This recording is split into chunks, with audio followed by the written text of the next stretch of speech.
অথচ মাদানী সাহেব উনা এখানে আসেন নাই, আসবে কিনা তা একমাত্র বুর্গারে জানে। না না, মাহফিল কর্তৃপক্ষ কি বলছে এই বিষয়ে? মাহফিল কইতাছে যে একটু হরে যাইতেছে, আসলে তো ভাষা কইতে না, বাদ দিই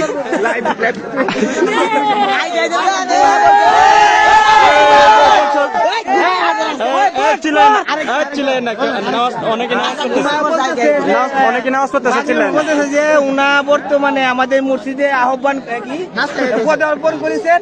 হ্যাঁ, উনা এখন আমাদের নাস্তা বিস্তা করতেছেন, উনাকে আমরা কিছুক্ষণের ভিতরে মঞ্চে নিয়ে আসবো। আসলে কিছু নাই রে বলারা। ধন্যবাদ ধন্যবাদ মিডিয়াকে ধন্যবাদ। আমার হাত লাগুন দিলে ভাই, দেখতাম না ভাই, মনটা মানে ভাই খুব কষ্ট। কখন থেকে আইছেন আপনি? কখন থেকে আইছেন ভাই? আপনি কখন থেকে এখানে আইছেন? নামাজের পরে।